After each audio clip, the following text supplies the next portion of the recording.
Buenas tardes, chicos, ¿me escuchan?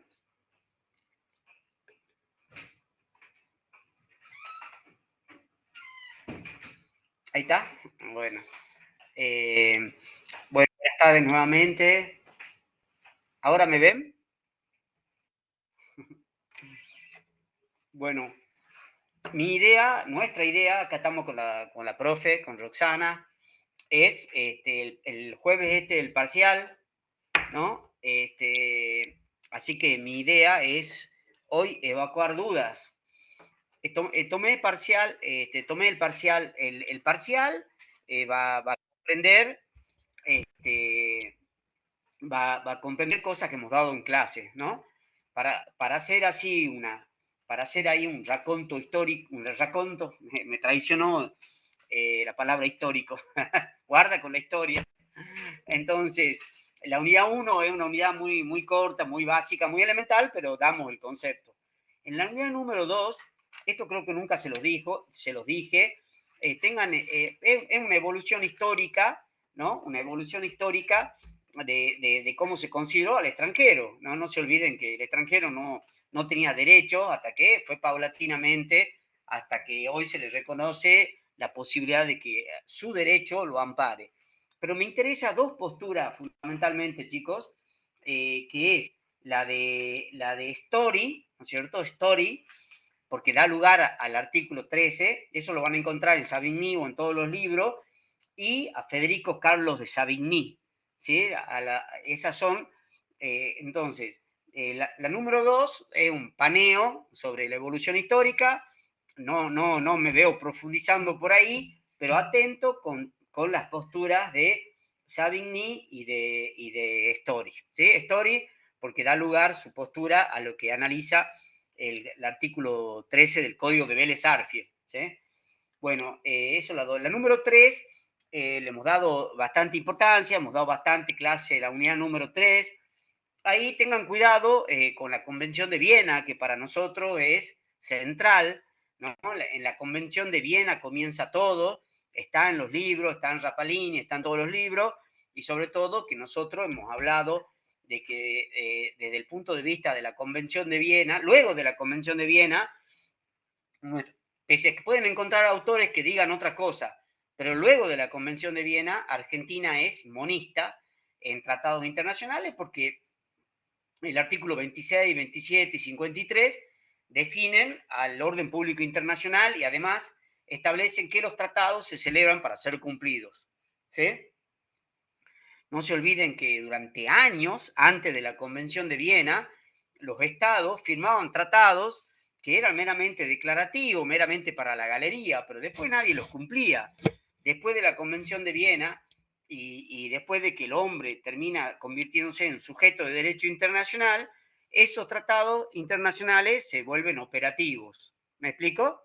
¿Sí? Entonces, fíjense, Argentina, a ver, pongámosle el caso, 1950, ayer, ¿no es cierto? Nadie había nacido, pero es ayer. Argentina firmaba un tratado, el Pacto San José de Costa Rica, donde tiene elementos básicos, y un preso quería invocar, una persona privada de su libertad intramuros, quería invocar una norma del Tratado de San José de Costa Rica, del Pacto San José de Costa Rica, y nadie, ni el juez le leía. Ahora, ese ser humano, a través de los medios técnicos, de Internet fundamentalmente, puede llegar a los organismos internacionales. Eso, más la Convención de Viena, hizo que los tratados internacionales sean operativos. ¿Sí? Esa y no otra la explicación. Pero para eso ustedes me tienen que saber el 26 y el 27 de la Convención de Viena y el 53. Otra cuestión que también quería que le pongan atención ahí era que, me acabo de olvidar, ya me acordé, el fallo Ormejian, que es el primero que nosotros vemos, es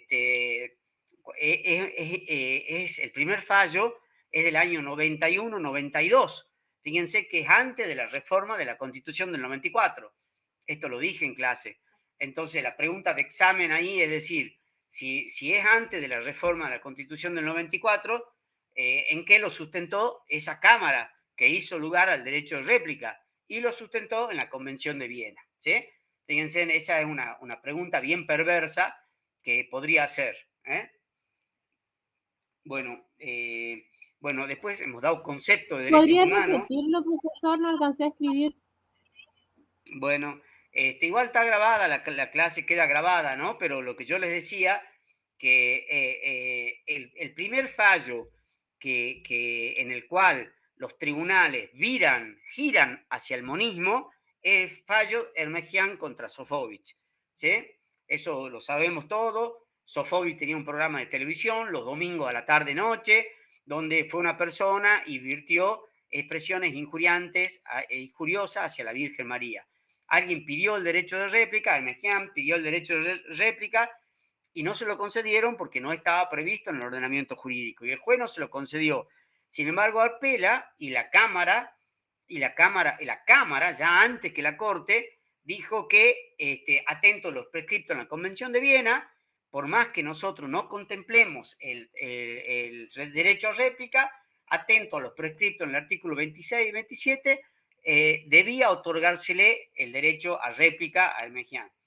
Entonces, la pregunta perversa sería, que no es tan perversa, sino si se estudia, es una pregunta, un juego de niño, el estilo un centro para que le empujen y hagan el gol.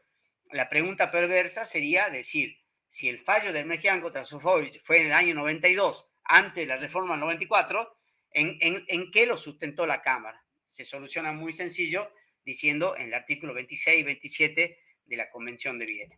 ¿Está, chicos? Eso, la Convención de Viena lo es todo, lo es Sí. todo. Fíjense ahora, ¿no? A ver, hago un comentario político.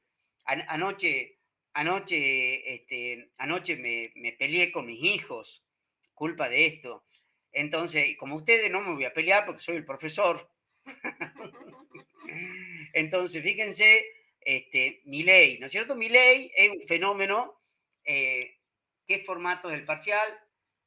Multiple choice. No es multiple choice, César. Es desarrollo, ¿viste? No me gusta el multiple choice. Son preguntas más o menos cortas. Entonces yo lo que decía es esto, y con esto termino. Yo le decía a mi hijo, Milei es un fenómeno político, ¿no es cierto? No lo estoy criticando porque es un fenómeno político y tiene grandes chances de ser presidente de la Argentina. Pero ¿cómo puede decir cosas como que se van a vender órganos de niños, se van a vender niños, qué sé yo, ¿no? O los ayudantes de él son más locos que él, que dicen que una persona puede renunciar a la paternidad, ¿no? Y cosas así. ¿Saben por qué no se puede decir eso? Ahora acuérdense que va a mejorar su discurso, lo cual va a ser mejor, va a ser más prudente. Pero además no se podría porque sería como que nos imaginemos un Hitler, ¿me entienden? Luego de lo que sucedió en el siglo XX, las atrocidades, la política de derechos humanos, es muy difícil imaginar. Fíjense lo que pasa en Israel-Palestina, que es una cuestión distinta, pero el mundo está observando eso, el mundo está observando lo que están haciendo, ¿no? Más allá de que sí eso es una situación de guerra. Entonces imagínense que si sería posible que un presidente venga y diga, un hombre puede renunciar a la paternidad, los niños se les pueden vender los órganos, podés matar, no, implica un desconocimiento de esto que estamos hablando, de la convención, de los derechos, de los tratados internacionales, los derechos del niño, el derecho a la identidad, ¿cierto? Van en contra de muchos Exactamente derechos Marisol. humanos. Violaría todos los tratados de derechos humanos. Entonces, a mí me gustaría, ¿no? Que hubiese habido una reacción, la hubo, pero que no se permita a alguien que diga esas cosas porque no se puede, ¿me entienden? Sería, por ejemplo, que venga, yo diga, quiero ser presidente y a cada persona que encuentre robando la vamos a matar. Y sí, ¿no es cierto? En 2 años termino con la inseguridad, pero no se puede, ¿no es cierto? Hay que luchar contra ese flagelo con las garantías constitucionales. Bueno, dicho esto, dicho eso, la UNIAM... ¿ah? No, dice, ¿es domiciliario o en las sedes? Dice el parcial. Ese lo sube a la plataforma a las 8 de la noche. Sí. Sí. Ahí me preguntaron, chicos, si es domiciliaria o en la sede. Esa parte no la conozco yo. Nosotros subimos las preguntas a la plataforma. Eso, 8 de la noche va a estar disponible. a las 8 de la noche va a estar disponible. ¿Sí? Eso si quieren les averiguo. O bien,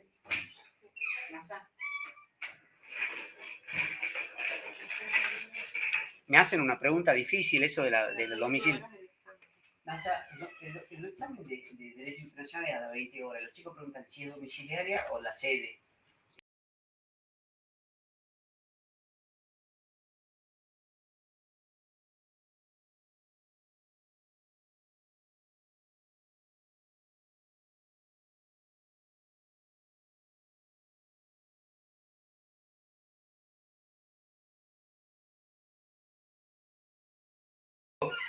Con Oriel me dicen ustedes que los parciales son siempre domiciliarios en ese aspecto. Bueno, me viene bien saber que van a ser domiciliarios, así lo hago difícil, mucho más difícil. Así que... Se suba a las 20 horas y qué tiempo va a resolver. Bueno, ahora estamos averiguando. Sí. Ahora estoy averiguando eso, eso lo podemos definir nosotros. Van a tener el tiempo suficiente, chicos. Va a estar dado en clase. Bueno, bueno la unidad 4 son las especies. Me interesan la clasificación y los ejemplos que hemos dado, ¿sí? De la norma indirecta. La 5 no entra. La unidad número 6, las calificaciones y la adaptación. Chicos, ahí tomé un examen en presencial y tomé esta unidad y no me supieron definir qué es la calificación. Primero hay que definir qué es calificar, ¿no es cierto? Y para eso hay que decir de que las relaciones jurídicas son siempre la misma, lo tomo a Savigny, y calificar se trata de determinar ante qué relación jurídica estoy. ¿Se acuerdan? Pero fíjense que en el examen final nos pasa lo mismo, que no, lo cual es lo más fácil, no me saben definir qué es la calificación. Calificación es determinar la relación jurídica, perdón, es determinar la categoría jurídica, la naturaleza jurídica de la relación jurídica en la que tengo. ¿Sí? ¿Se acuerdan? Yo decía, estoy ante un tema de derecho sucesorio, estoy ante un derecho contractual, etc. Fíjense lo que recién hemos dicho. ¿Es posible vender órganos de niño? Estábamos hablando recién para politiquear. Bueno, ¿en qué categorizo esa cuestión? Una cuestión de derechos humanos. Están en juego derechos humanos, ¿cierto? Los derechos del niño. Entonces, eso es calificar, decir cuál es la naturaleza jurídica de la relación. La cuestión previa y la cuestión y el reenvío lo hemos dado en clase. Atenti con el reenvío, que hay una definición que hemos dado en clase y que no está en los libros. No es la definición, sino qué es lo que genera el reenvío. Y el reenvío se genera porque las normas indirectas tienen puntos de conexión distintos. El orden público y el fraude de la ley también lo hemos dado. Son conceptos, es una materia conceptual corta, pero no da lo mismo una cuestión que la otra. Hay fraude a la ley, fíjense que debo eludir normas de orden público. En Rapalini está, debo eludir normas de orden público, debo causar un daño, ¿me entienden? No es cuestión que yo me vaya al extranjero y haga algo que no podía hacer acá. No. Entonces, ¿cuándo hay fraude a la ley? Cuando cambio dolosamente un punto de conexión para eludir normas de orden público. ¿Sí? Yo me voy a un ejemplo en la historia. El matrimonio era indisoluble en nuestro país, entonces yo con mi nueva pareja me iba a otro país a celebrar un matrimonio que en nuestro país no hubiese podido celebrar. ¿Sí? Entonces, no, es cuando yo cambio el punto de conexión dolosamente para engañar. O poniendo otro ejemplo, me voy a otro país, a Panamá, y constituyo sociedades para eludir normas impositivas argentinas. ¿Se entiende, no? Bueno, son conceptos donde no le puedo errar. No es que no es que queremos que lo sepan de memoria, pero casi no encuentro otra manera de definir a qué es el fraude a la ley. ¿Está bien? Después vimos sustracción de la institución internacional. Eso no es corrupción. Eso no es.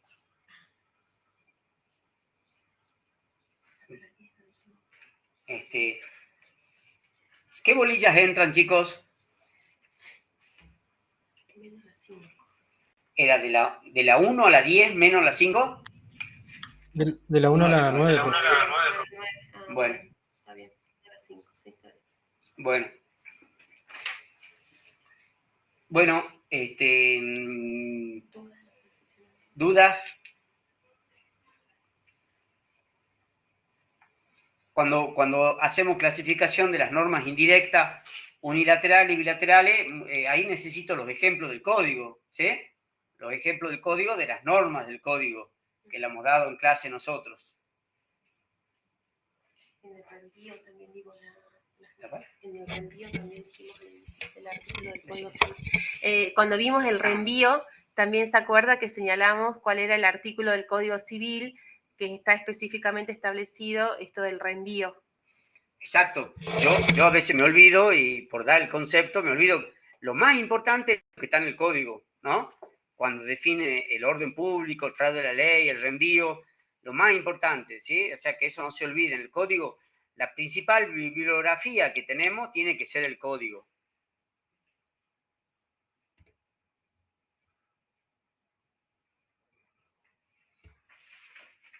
Bueno, sí. El artículo, también es que vean el artículo. Chicos, también se acuerdan que les dejé ahí el material, el artículo de Kemeimacher. Eso también, sí.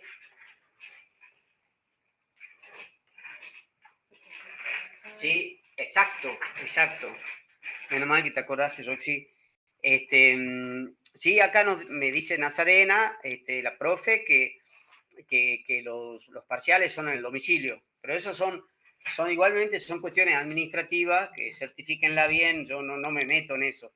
Nosotros daremos, normalmente doy 3 preguntas para una contestación corta, concisa y concreta, porque tampoco esta materia da lugar al chamullo, ¿sí? Yo te puedo decir qué es fraude a la ley y es un concepto, ¿me entienden? Y a lo sumo un ejemplo, ¿sí?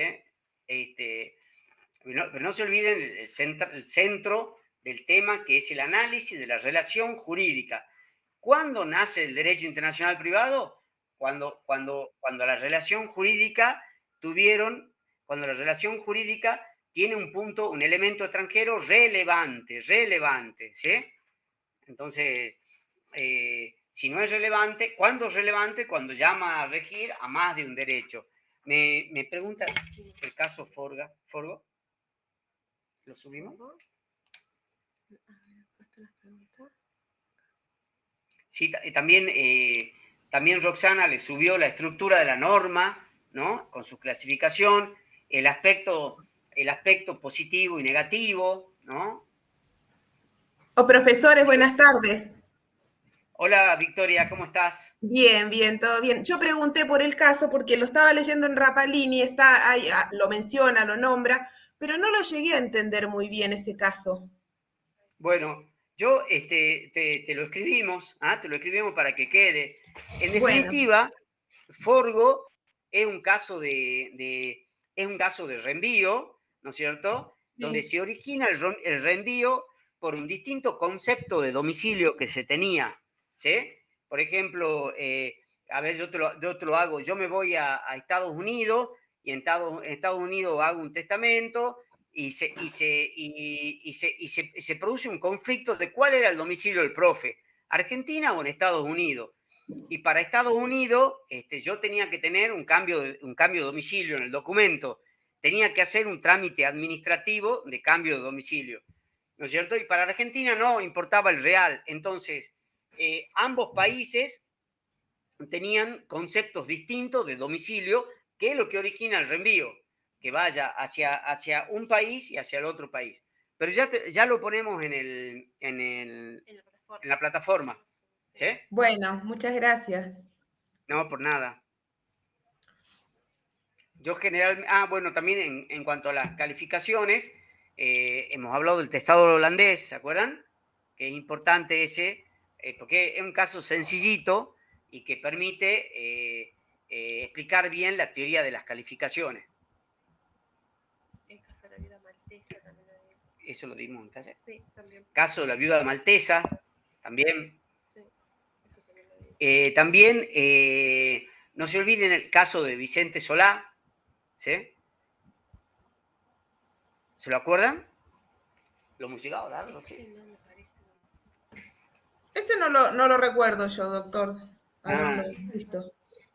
Bueno, menos mal que lo toqué al tema, porque, bueno, justifica haberse conectado hoy.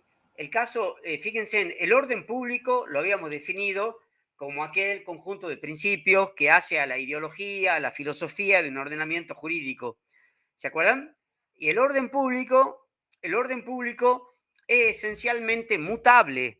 ¿Qué quiere decir? Que cambia de un país a otro, cada vez cambia menos, y cambia de una época a otra. ¿Sí? Por ejemplo,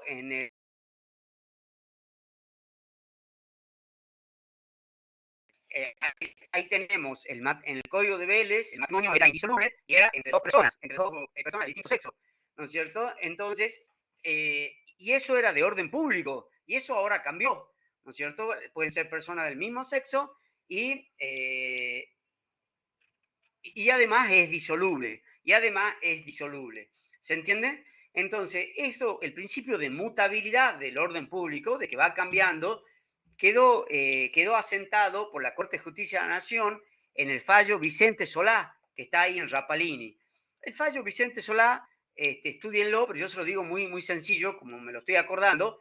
Se trataba de una persona que habían contraído matrimonio, se habían separado, la viuda vuelve a contraer matrimonio, ¿no es cierto? No pudiéndolo hacer porque el matrimonio era indisoluble. Creo, ustedes véanlo bien, creo que contrae el matrimonio en el Paraguay, muere el marido, el nuevo marido, y la viuda reclama vocación hereditaria.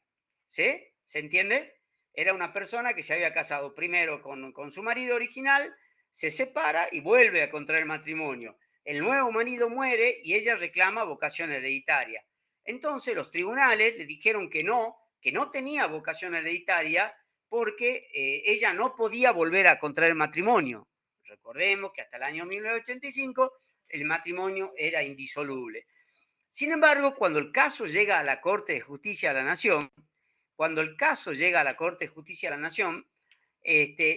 la Corte dijo, sí tiene vocación hereditaria, y dijo, es verdad que no podía casarse de nuevo, pero se casó de nuevo, y en forma sobreviviente se reformó la ley, y como el orden público es mutable, ahora sí lo podría hacer, y luego sí tiene vocación hereditaria. ¿Se entiende? Entonces, el fallo, y después también hay otro que estaba que es de la Corte de Salta, pero ese no lo pregunto yo, se lo voy a dar para el final, que es igualito a ese caso de Vicente Solá. Entonces, ese caso de Vicente Solá... Eso le iba a preguntar, ¿Cómo? eso le iba a ¿Me hablaron? preguntar si iba a preguntar los casos concretos, así que les expliquemos o... Sí, los que yo estoy dando en clase, sí. A ver, por ejemplo, ¿qué casos me interesan? Así hablando desde el comienzo. Me interesan Hermegian contra Sofovich, me interesan Nuevamente. Giroldi, me interesa Bulacio, que algo hablamos, y nos interesa también Simón. Después nos interesa la viuda maltesa, el testador holandés, el caso Forgo, el caso de Vicente Solá, ¿sí? Ay, decile dónde está. Sí, el caso, en el libro, chicos, en el libro de Rapalini está en la página 102.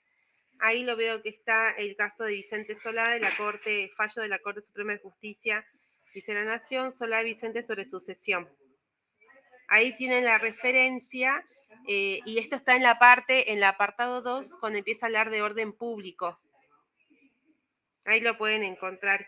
Igualmente yo se los voy a subir al fallo, se los subo a donde ponemos el material de consulta, y se los voy a subir igualmente este fallo Solá Vicente sobre sucesión. Otra cosa, no se olviden el artículo de Hermegian, yo les subí, ¿se acuerdan? La estructura de la norma, eso también estaba, lo que había dado el doctor en la clase, que hablaba de la relación jurídica, el supuesto fáctico y la consecuencia jurídica y el punto de conexión. Estoy repasando a ver qué otra cosa les subí.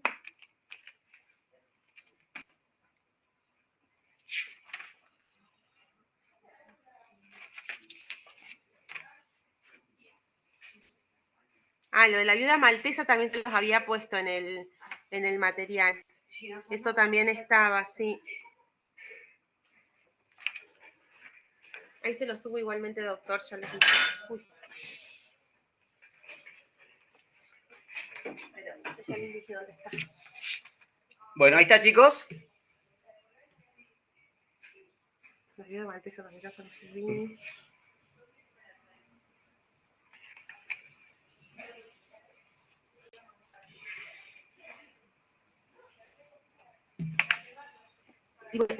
Y también hablamos mucho de la operatividad de los derechos. Bueno, eso es toda la Convención de Viena. Sí. Eso, chicos, la Convención de Viena, uno de los puntos más centrales. También, ¿sabe? Uno de los puntos centrales, también la responsabilidad internacional del Estado argentino, ¿sí? ¿En qué consiste? Eso la pueden buscar, lo hemos dado nosotros, pero lo pueden buscar del fallo Bulacio, por ejemplo, o del derecho internacional público. Yo creo que el profesor les enseñaba, pero en definitiva consiste en la responsabilidad de indemnizar a la víctima, ¿no es cierto? Dos, juzgar, ¿no? Primero indemnizar, dos, juzgar el delito, si no se juzgó, y tercero, reformar la legislación, ¿sí? Para mí el que más me importa de la responsabilidad internacional del Estado argentino es la reforma de la legislación. Por eso que caso Bulacio se terminó reformando para siempre la detención por averiguación de antecedentes, ¿sí? Porque la Corte dijo, ya está, juzguen a Bulacio, indemnicen a Bulacio y deroguen todos los códigos que contengan la posibilidad de detener por averiguación de antecedentes. ¿Sí? Profesores, y el caso, el fallo Fontevecchia, que era el de Editorial Perfil contra el hijo de Menem no reconocido, era ese, ¿no? Sí, Sí. ese. Eso sería como como casi como un retroceso en lo que es al derecho Excelente. internacional, digamos. Sí, es un retroceso, vos lo dijiste muy bien, pero que quedó en eso nada más, fue un fallo de época que no se volvió a reiterar y que no nos modifica de que nuestra sujeción a los organismos internacionales. ¿Sí? Claro. ¿Eso viste vos? Sí. ¿Qué termina diciendo la Corte? Sí. Lo que pasa es que fíjense que la Corte nos venía marcando el ritmo bien lindo, ¿no?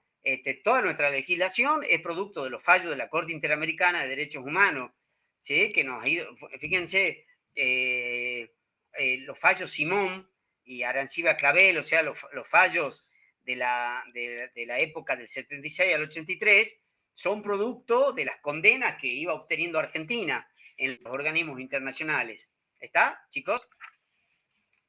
Claro, después que vuelve de la Corte Interamericana, para que se haga aplicable, la Corte Suprema dice que no es una instancia de apelación. Sí, que eso lo vimos, lo hablamos en la clase, de que en el año 2001 la Corte Suprema de Justicia de la Nación confirma la sentencia de la Sala de la Cámara Nacional de Casación, de la Cámara Nacional, perdón, de Apelación en lo Civil y Comercial, que había hecho lugar a la demanda de daños y perjuicios promovida por el expresidente Menem contra la editorial Perfil.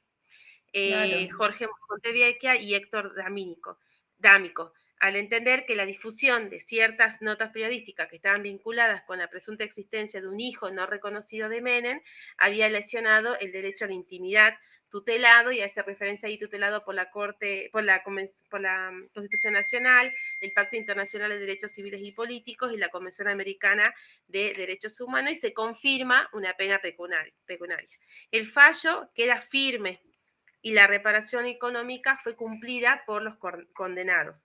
Pero el 15 de noviembre del año 2001, Jorge Fontevecchia, Héctor D'Amico y Horacio Berbisky iniciaron la etapa internacional, digamos, sometiendo el caso al Sistema Interamericano de Protección de Derechos Humanos. Ellos habían entendido que esta sentencia de la Corte Suprema de Justicia de la Nación había vulnerado el derecho a la libertad de pensamiento y de expresión, establecido en el artículo 13 de la Convención Americana de los Derechos Humanos, por los que ellos solicitaban que se declarara la responsabilidad internacional del Estado argentino. El 29 de noviembre del año 2011, la Corte Interamericana declara que el Estado argentino había violado este derecho de la expresión de los peticionantes, y todo lo establecido por el artículo 13 de la Convención Americana de Derechos Humanos, y ahí lo que establece que el Estado argentino debía dejar sin efecto esa condena civil que había sido impuesta tanto a Fontevecchia como D'Amico. También que debía publicar un resumen oficial de la sentencia, que tenía que ser un resumen elaborado por la Corte Suprema de Justicia de la Nación, y la publicación también completa de la sentencia. Y también que tendría que entregar las sumas reconocidas en dicho fallo, comprensivas del reintegro de los montos de condena oportunamente fijados por la Corte Suprema de Justicia. Entonces, cuando vuelve a la Corte para que se dé cumplimiento con esa publicación, lo que dice que la Corte dice: no se encuentra fuera de discusión que las sentencias de la Corte Interamericana dictadas en procesos contenciosos contra el Estado argentino son en principio de cumplimiento obligatorio, tal como lo establece el artículo 68.1 de la Convención Americana de Derechos Humanos. Dice: dicha obligatoriedad, sin embargo, alcanza únicamente a sentencias dictadas por el Tribunal Internacional dentro del marco de sus potestades remediables. El sistema interamericano se define como subsidiario. Esta subsidiariedad se manifiesta en la exigencia convencional de agotamiento de recursos internos en forma previa a acceder al sistema regional. La Corte Interamericana no actúa como una instancia más en los casos tratados por las Cortes Nacionales, no constituye una cuarta instancia que revisa o anula decisiones jurisdiccionales estables, sino que es subsidiaria, coayudante y complementaria. El mismo Tribunal Internacional ha sostenido que la Corte Interamericana no tiene el carácter de tribunal de apelación o casación de los organismos jurisdiccionales de carácter nacional. Y ahí dice que dejar sin efecto la sentencia que ha sido dictada por la Corte Suprema en la causa de Menem en virtud de la orden de la Corte Interamericana implicaría transformar a dicho tribunal efectivamente en una cuarta instancia revisora de las sentencias dictadas por la Corte, en clara violación de los principios del sistema interamericano y en exceso a las obligaciones convencionales asumidas por el Estado. Y reitera la Corte que la Corte Interamericana no es una instancia revisora y que la sentencia de la Corte ya había pasado a autoridad de cosa juzgada. Miren cómo va cambiando el derecho. Todo esto no está en todos los libros, ¿sí? Lo cual habla del buen nivel de la clase de internacional privado. Porque es derecho vigente, derecho, ya hay muchos profesores que son viejos, y dicen viejos de ánimo y de alma, y que sostienen que la Constitución está en la cúspide del ordenamiento. Y fíjense lo que hablábamos recién, estamos vinculados por tratados internacionales que nosotros firmamos. ¿No? Aparte, fíjense que es lógico, porque esto también se habla de que se ha ido erosionando la soberanía de los estados, ¿no es cierto? Porque ahora un estado no es dueño de hacer lo que quiera, pero no, porque es producto de los tratados que el mismo estado libremente firmó. ¿Está bien? Entonces no, me parece que tiene una lógica irrefutable. Bueno, si no hay más preguntas. Ay, sí, profe, ¿le puedo hacer una cortita? A ver si me puede aclarar bien. Bien. Todas las que quieras, pero bien. Como hablamos nosotros nomás, dale. ¿Me explica bien la relación entre fraude a la ley y la ley imperativa? O sea, ¿las leyes imperativas hacen al orden público? Bueno, las leyes imperativas son de orden público, ¿no es cierto? Ahí hacemos una distinción nosotros.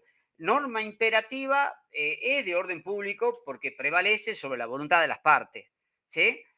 Sin embargo, lo que nos interesa es casi decir que una norma imperativa es de orden público. Ahí hay una pequeña redundancia, ¿no? en realidad, porque podrían ser utilizados como sinónimo. Pero a lo que acá pero una norma imperativa podía ser los plazos de la locación, los plazos mínimos de la locación y los plazos máximos. Pero eso no es orden público. El orden público es el conjunto de principios, de filosofía del ordenamiento jurídico, el que hace que un ordenamiento jurídico sea de una manera y no de otra. Hay un ejemplo muy bueno en Rapalini acerca de las obligaciones. Dice Rapalini que no habría problema, nuestras obligaciones civiles prescriben a los 5 años, ¿no? Plazo genérico. Y dice Rapalini, no habría problema en permitir que se ejecute en nuestro país una obligación civil que prescriba a los 7, a los 10 o a los 15 años, pongámosle el caso, ¿no? Pero lo que no podríamos admitir es que se ejecute en nuestro país una obligación civil que se considere que era imprescriptible, ¿no es cierto? ¿Por qué? Porque es del orden público argentino que las obligaciones civiles prescriban. Entonces nadie podría venir, no podrían venir los descendientes de Colón a pretender ejecutar alguna deuda en la cual Colón sea acreedor, porque ya ha prescripto, porque es del orden público nuestro que las obligaciones prescriban. Entonces, ¿y qué es el fraude a la ley? El fraude a la ley es eludir esas normas de orden público, ¿sí? Ahí te lo dije fácilmente, ¿no? Entonces, son cosas distintas. El orden público, conjunto, por ejemplo, otro ejemplo de norma de orden público es que la legítima de los herederos forzosos, ¿sí? Fíjate vos que en nuestro país, si una persona está casada, tiene hijos, tiene herederos forzosos, no puede disponer de sus bienes. Y eso nos viene del derecho romano y así quedó, ¿no? La sociedad conyugal también, pese a que ahora se puede hacer acuerdo, son principios de orden público. El fraude a la ley es cuando yo realizo una maniobra, ¿sí? Una maniobra dirigida a eludir esas normas de orden público. Por ejemplo, me cambio de domicilio para realizar un acto que acá no podía realizar. ¿Está bien? No, fíjense que yo lo puse así como ejemplo. Hasta el año 1985 las personas que estaban casadas no podían volver a contraer matrimonio.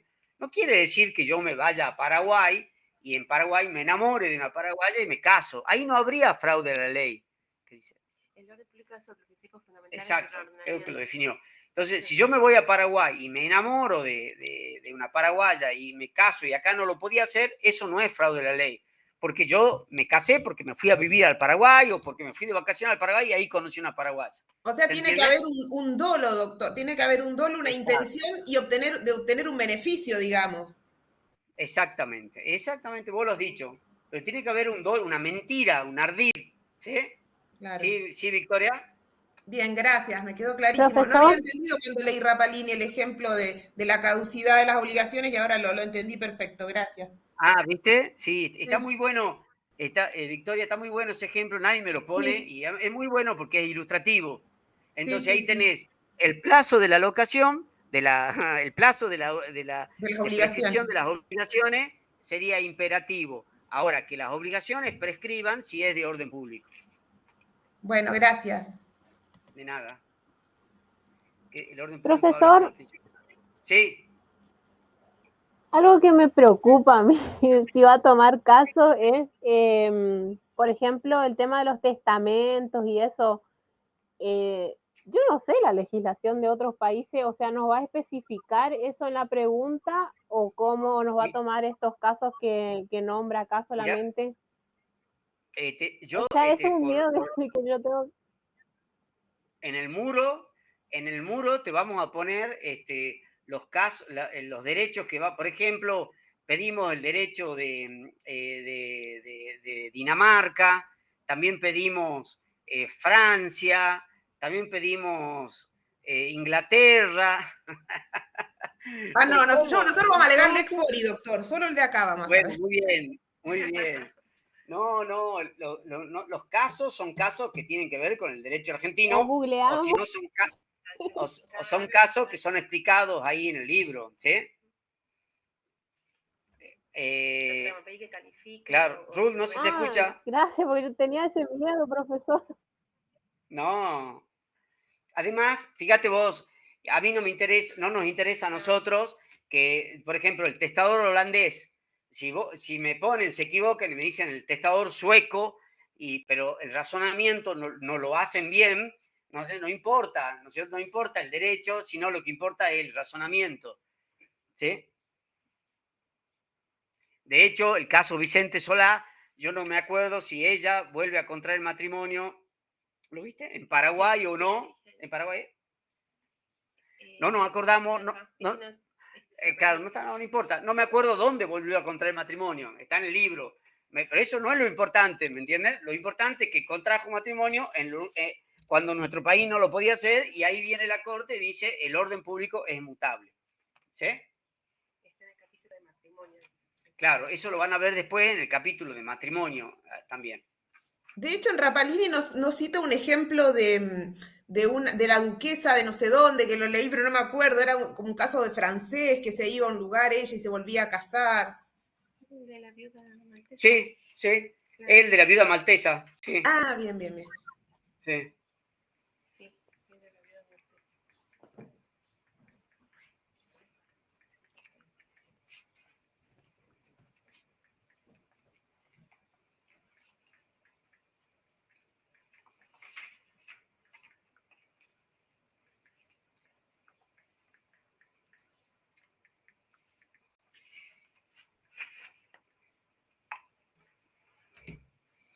El caso Forgo son también de distintos países, pero no importa, vuelvo a repetir, no importa el derecho del extranjero, sino el razonamiento. Yo mismo, cuando a ustedes les implicaba el reenvío, les ponía como ejemplo que un argentino murió en España, ¿se acuerdan? Y el derecho español, y el derecho español decía, y yo lo mío lo inventaba, yo decía que el derecho español decía de que será el último, la nacionalidad del causante, el derecho argentino habla del domicilio del causante. Lo que a mí me importa, que a ustedes les queden claro, es que estamos hablando de que las normas indirectas ocasionan el reenvío porque tienen puntos de conexión distintos. ¿Sí? Que esa es una pregunta de examen. Yo decía, ¿por qué se origina el reenvío? Porque el reenvío se origina siempre, no. ¿No es cierto? No, supongamos que el causante murió en España, ¿no es cierto? El último domicilio del causante fue en España. ¿Cuál es aplicable? El derecho español, ¿no es cierto? Y ya está, ahí hay un envío, no hay reenvío. ¿Qué es lo que origina el reenvío? Y ahí viene mi hipótesis, de que el derecho español tenga una norma que diga que regirá el derecho de la nacionalidad del causante y el causante era argentino. Entonces, eso es lo que provoca el reenvío. ¿Se entiende, chicos? Pero no es que siempre hay reenvío. Puede ser que haya reenvío. ¿Sí? Es casi una excepción. Y si hay un reenvío, el código nuestro lo acepta al reenvío. Profesor, ¿y el reenvío circular lo acepta también nuestro código? Sí, también todo reenvío. El reenvío circular casi de laboratorio también, ¿viste? Pero bueno, puede suceder y lo recontra acepta. ¿Sí? Bien. No se olviden, otro tema importante también es otro punto importante es también cómo se aplica el derecho extranjero. Central, ¿no? Es central. Si esta clase fuera de catequesis, sería como preguntarles, díganme de memoria el Padre Nuestro, ¿no? Es decir, cómo se aplica el derecho extranjero, ¿sí? Que hay dos maneras, dos sistemas. Vélez siguió una y el Código Civil y Comercial sigue la otra que la dimos en clase. Sí, era Paraguay. Sí. Sí, ¿ves? Paraguay. Mi memoria no falla, ¿no, Roxy? Impresionante. Mi memoria duda, pero no falla. Duda después del COVID. Antes del COVID no dudaba. Pero es Paraguay. Pero vuelvo a repetir, no importa el país, lo que importa es el razonamiento. En la página 160 está el fallo. Ahí está. En la página 160, chicos, del libro, en la parte donde está del régimen de matrimonio, ahí lo van a encontrar. Ahí está el fallo.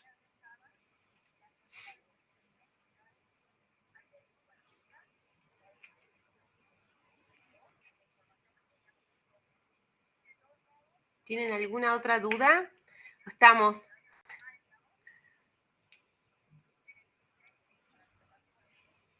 No, yo creo que ya estamos, o al menos de mi parte. Bárbaro. Muchas gracias, siempre son muy claras las clases de ustedes. Sí, bueno. Sí. Bueno, De mi es parte, lo le que, ayuda. es lo mejor que podemos escuchar. Así que nuestra idea es que el parcial gire en torno, no quiere decir, nunca crean en una promesa de un profesor, eso aprendí yo en la vida, pero nuestra idea es que el parcial ¡Ay, gire en no! torno a las explicaciones, a las clases, ¿sí? Bueno, chicos, les deseo mucha suerte. Además, ustedes también nos incentivan a dar las clases. Son re buena onda, Gracias, profesor. Explica. re lindo grupo. Espero verlo reflejado en el parcial, pero no siempre tenemos un grupo así. Sí lo conversamos nosotros. Gracias, Bueno, gracias, profesores. Gracias, chicos. el jueves nos vemos. El jueves Nos nos vemos. vemos. Chao. Chao, chao.